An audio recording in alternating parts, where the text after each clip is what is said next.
kick off the agenda here, we're going to talk a little bit about who we are and how we think about marketing. Then we're going to get into some cost reductions through technology.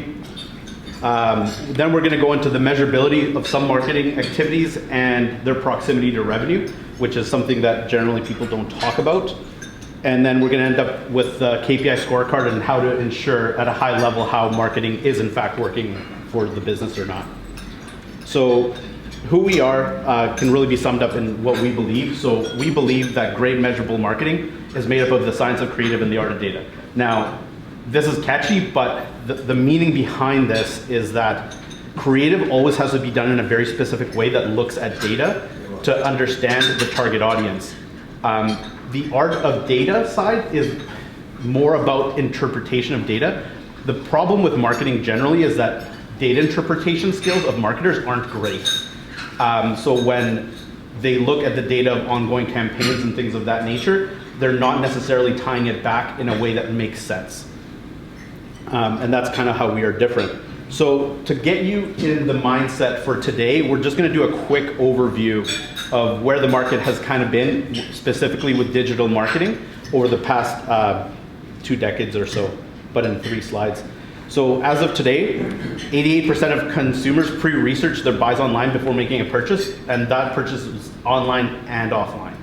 So what smart marketers have done is that they've taken this knowledge that people have put their attention on the digital side and have really taken a bite out of brick and mortar. So this is department store sales in the US by billions quarterly, and basically they've been cut in half in the last 18 years.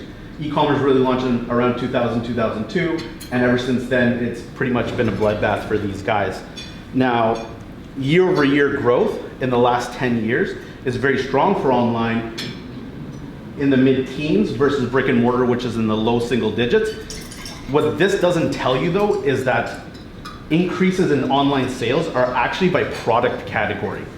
So some product categories are increasing 50% year over year or even 100% year over year, while others are at near zero.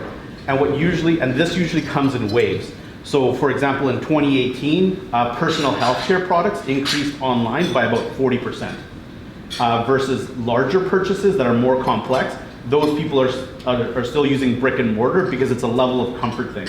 But as younger people start earning more money, they're more comfortable with the internet, the more complex sales will start taking place online more and more. So that's kind of the backdrop to our first topic, which is cost reductions through technology.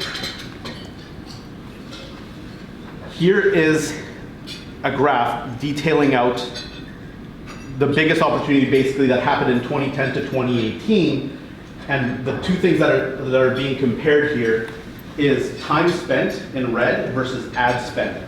So 2010 on the left and then on the right 2018. So in 2010 it's very obvious to see that there's a huge opportunity in advertising online, and now you're saying to yourself, well, you know, this is actually from the Mary Meeker yearly report, and they're saying, well, in 2018 we actually achieved equilibrium of ad spend versus time spent on different platforms, like i.e. eyeballs, like time that people are spending looking at things. But it being an equilibrium doesn't mean that it's optimized. And there's a couple of reasons for this, and one example of this is actually TV.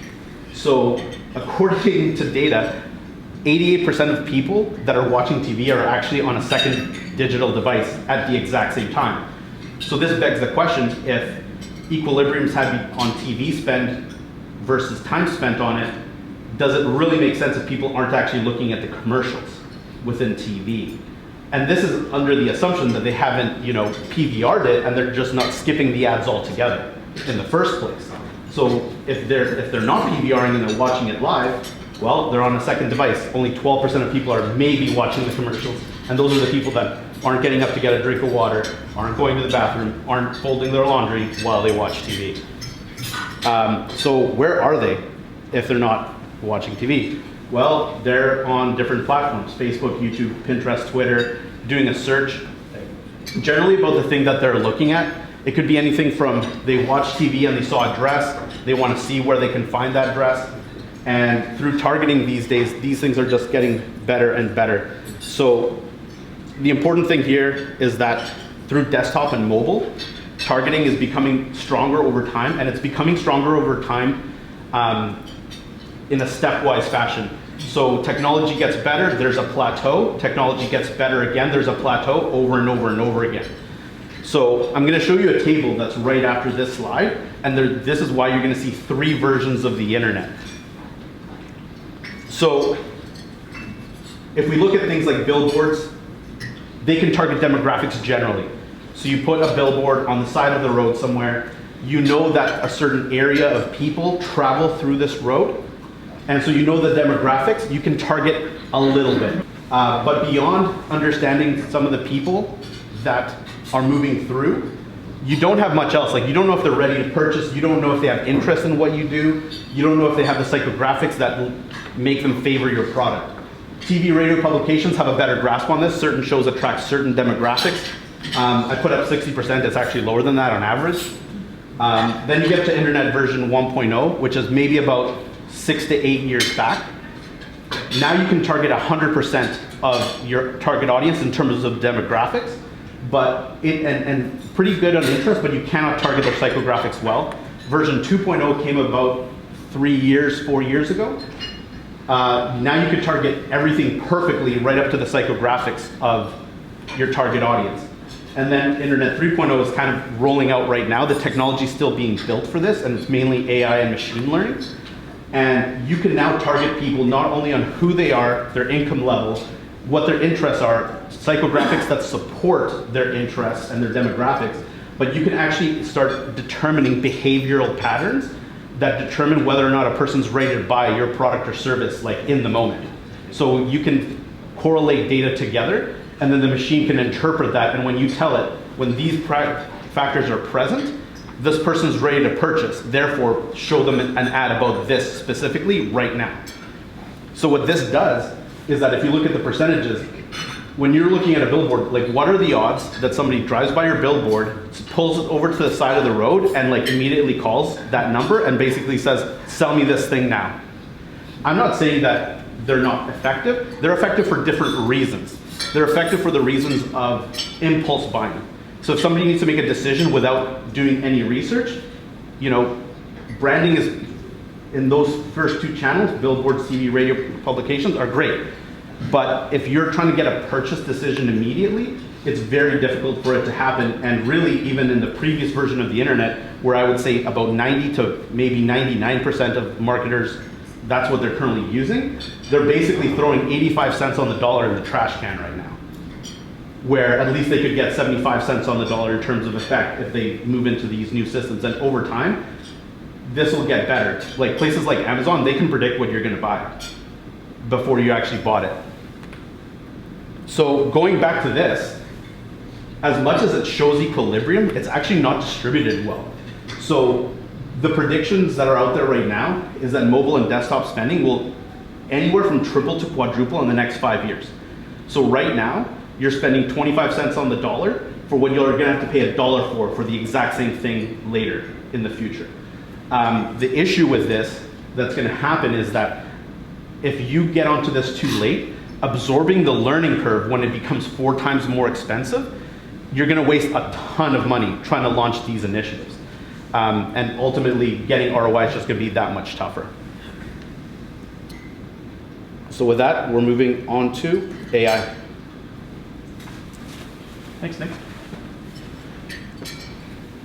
So still talking about cost reductions here, the biggest opportunity that I want to leave you with today is AI. If you're not actively leveraging AI by 2020, you're losing market share. And the key word here is actively, because there's a learning curve to this. The time to implement this, it takes a long time.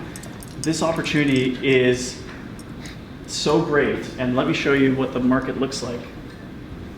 For the next few years, this is where artificial intelligence is going in terms of new products, revenue driving through new SaaS products in artificial intelligence.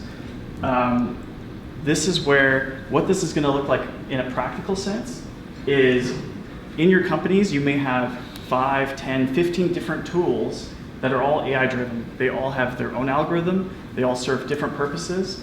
They may connect and they may not, but individually, what they're going to do is they're going to enhance your employees' abilities.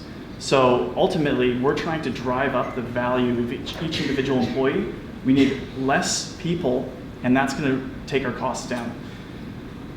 But we want to focus on improving the best people in our organizations and really building up that core through technology. A good example of this would be something like if you had, say, 10 marketing employees, and they averaged, for easy numbers, like $50,000 a piece.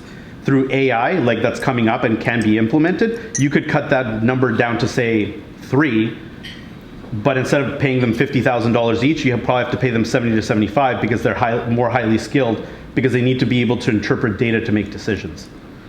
Yeah, exactly. So but the net saving is, great. Yeah. Now there's a huge opportunity here, but the cost that comes with this is also significant in terms of increasing product tools. So you have to be careful with increasing SaaS product costs. This here is a graph looking at SaaS product spending by company going over the next few years. You can see there's a huge increase in what companies are now spending on tools. You may have seen this already when you're looking at the budgets of businesses. They're spending way more now on digital tools, and that's eating up a ton of the margin. So the challenge here is making sure that you have the right products, that these products are vetted well, and you're not overspending on these tools. It's really important that we look to the marketers and we start to say to them, you need to take your ROI calculation and you have to include the spending that you're doing on these enhanced AI technologies as part of the ROI. And ultimately, if we can manage the cost increases while enhancing the skills of our employees, this is a huge opportunity to reduce the overall FTE costs.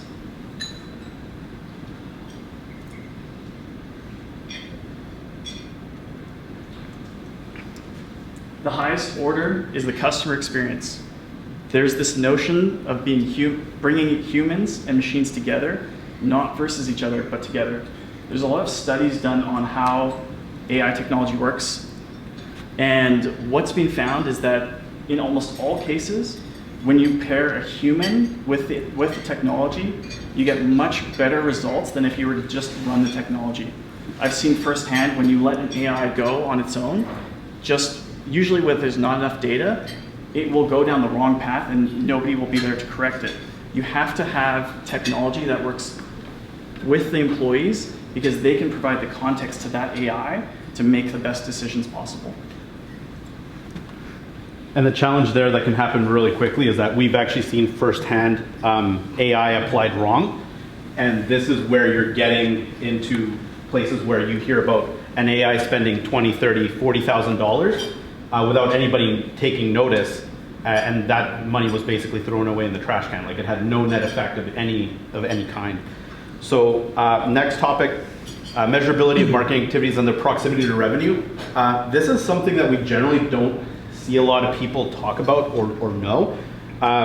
People in marketing know this intuitively, but they don't know it explicitly. And what I mean by that is that they generally understand that they need to do certain things at certain times based on timing of budgets, timing of results, but they're not generally thinking of this like, I know my next 2 quarters, for example, I'm gonna hit my targets. We know that sales growth targets for next 2 quarters are fantastic.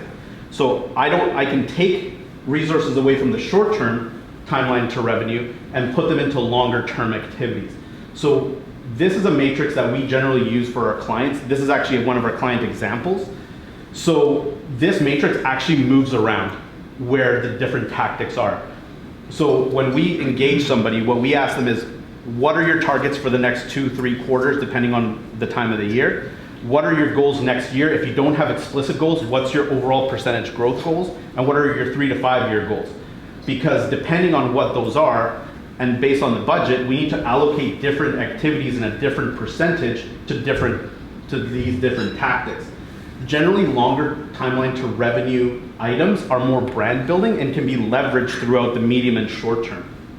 Now, when you're looking at things like short-term timeline to revenue, you're really talking about ads.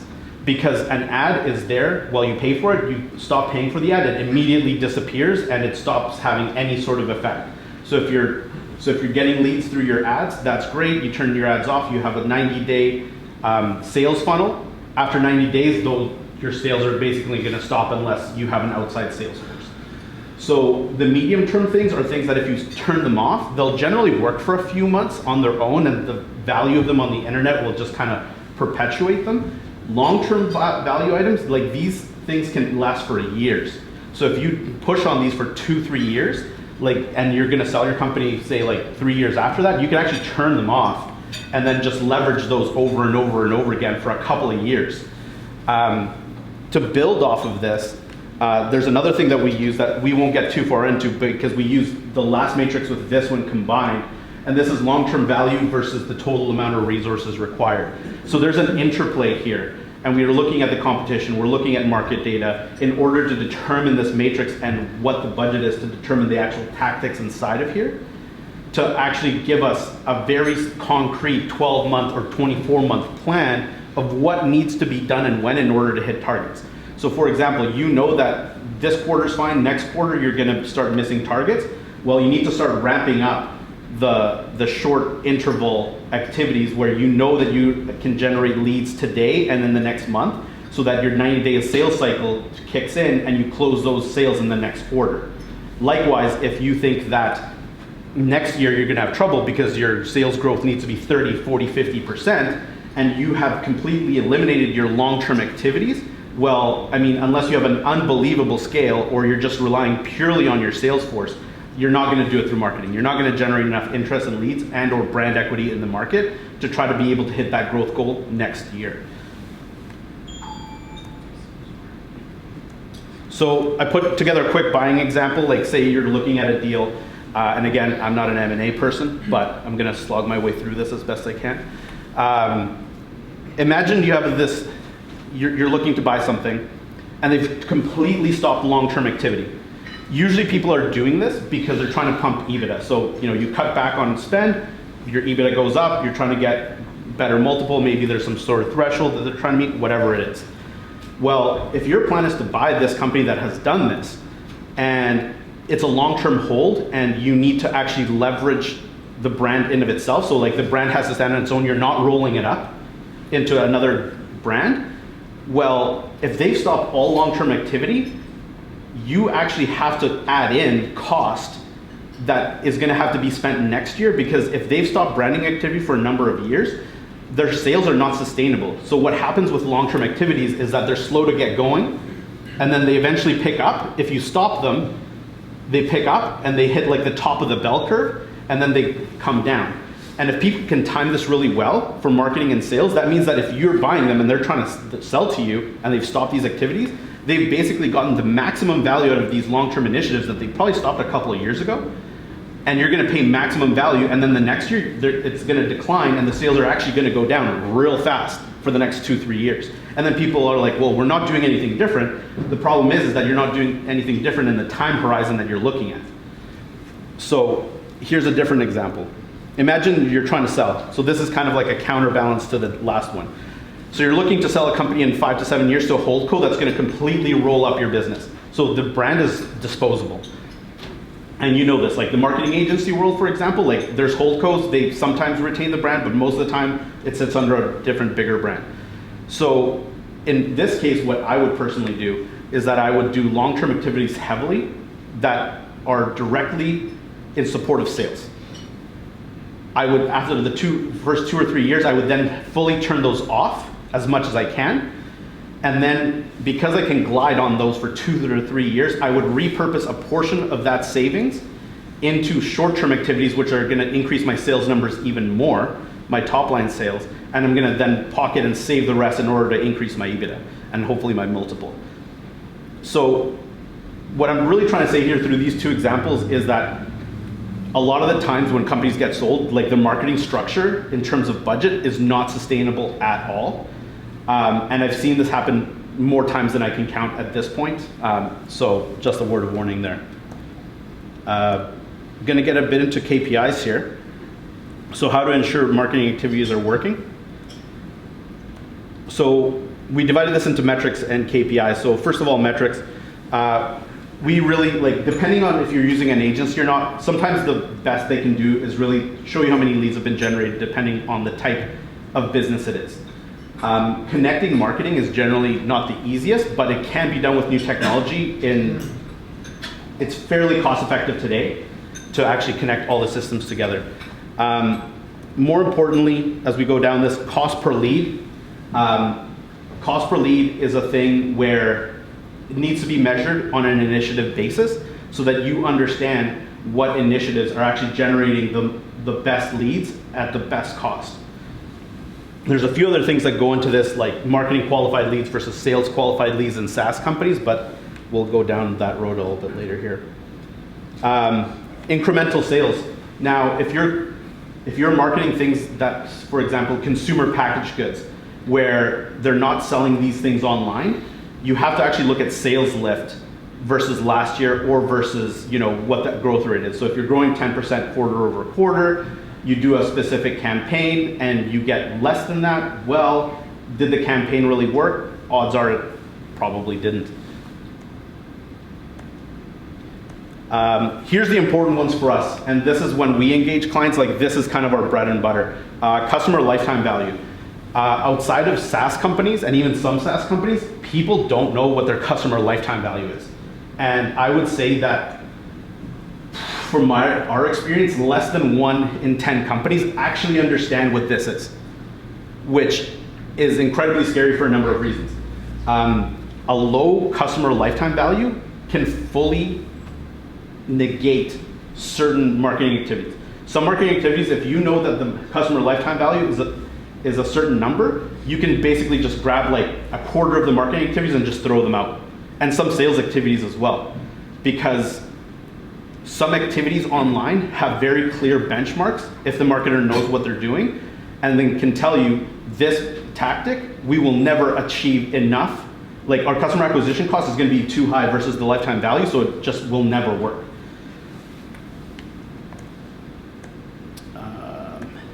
So customer acquisition cost, again, people tend to know this a bit more, but I would be sad to report to you that maybe that number is like 2 in 10 people understand what their customer acquisition cost is. And I'm talking overall. Now, if you ask them what their customer acquisition cost is based on an actual campaign, so hey, we ran 3 different campaigns, what's the customer acquisition cost of each? They're not gonna know most of the time. Customer acquisition cost actually has to be driven down on a campaign basis and on a channel basis. So what's your customer acquisition cost for field sales? What is it for inside sales? What is it for e-commerce sales, right? And then beyond that, we ran 3 initiatives for each. So of the 9, what's your customer acquisition cost for each?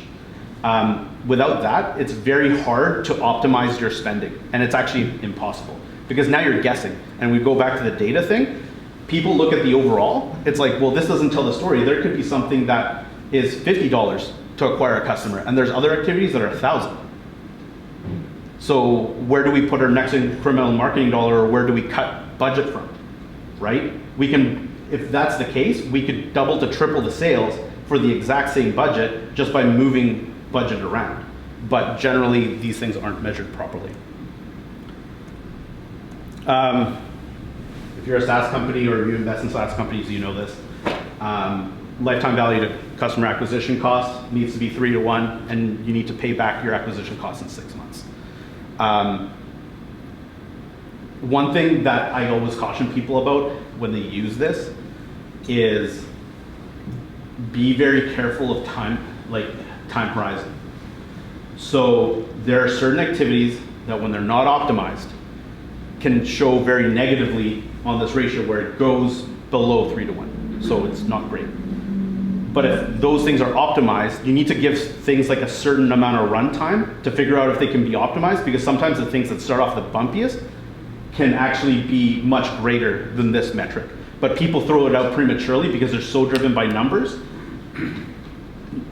Being driven by numbers isn't bad, it's just the time horizon that you're doing it which. So if you're trying something out for a month and this ratio isn't favorable, don't throw it out yet. If it shows other metrics and KPIs are showing favorably, try different iterations. Maybe you're not targeting the right people. Maybe you can lower that acquisition cost. Maybe the customer is worth a bit more if you tweak a couple of things.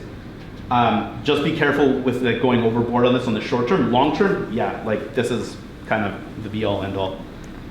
And then with that, we have KPIs. Thanks, Nick. So the first KPI we have here is click-through rate. We're going to be going through the KPIs in the view of a funnel, a lead funnel, right? So we're starting at the top of the funnel. With a click-through rate, this KPI is even right before the funnel. Somebody hasn't entered your funnel yet. They're clicking through, whether it's an ad, whether it's organic search. They're coming from somewhere and landing on your website or your landing page. So the click-through rate really tells us was the content that was delivered to them, whether it was an ad or whatever, was it effective in terms of getting them to the page? Did you deliver what they expected? So this is a really important number because... What's a good click-through rate? Sorry? Good click-through rate.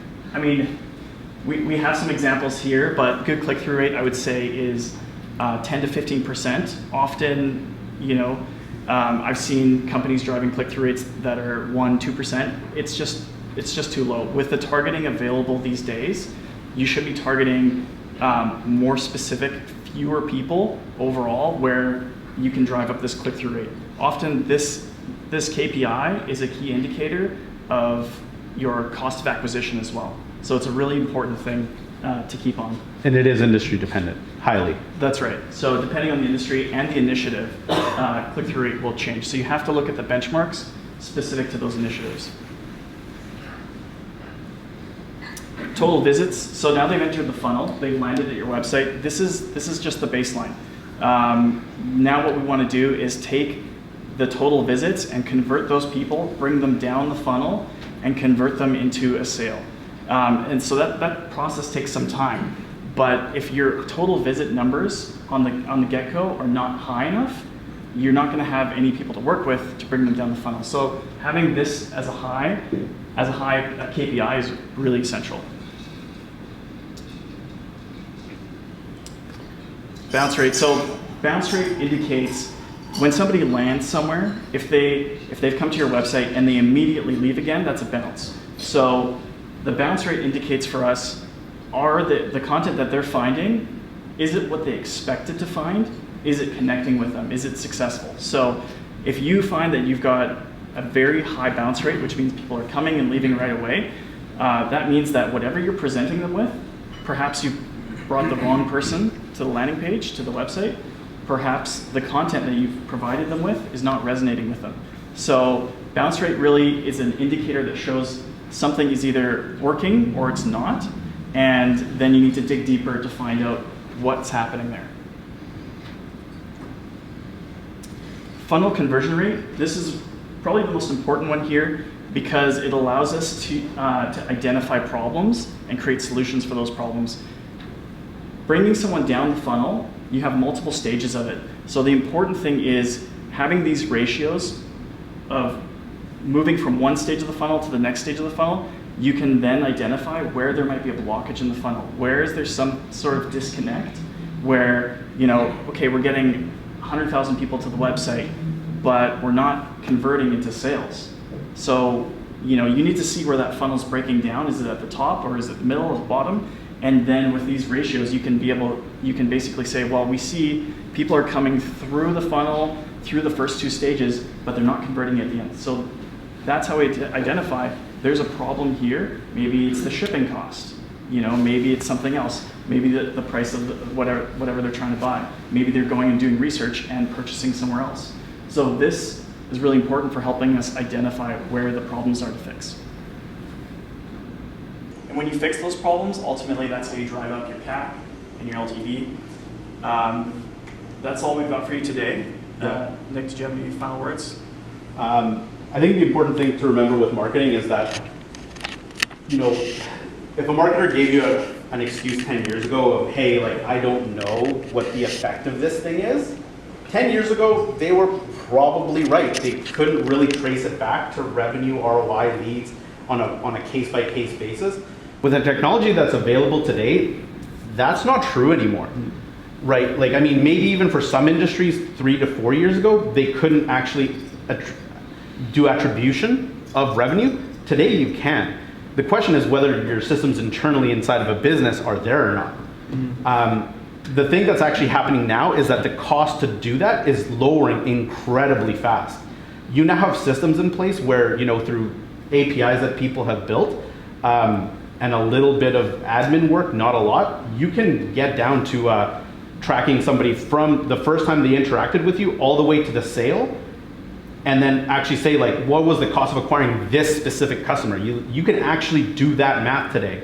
So if somebody says, well, we don't know, well, I mean, unless they're selling potato chips, out of Save-On, like, especially if it's anything to do in professional sales where you can track everything. If it's SaaS, it's the easiest thing. E-commerce, same thing. Like, you can track things down to the penny these days. So I think this is like something that needs to really change in the marketing industry. So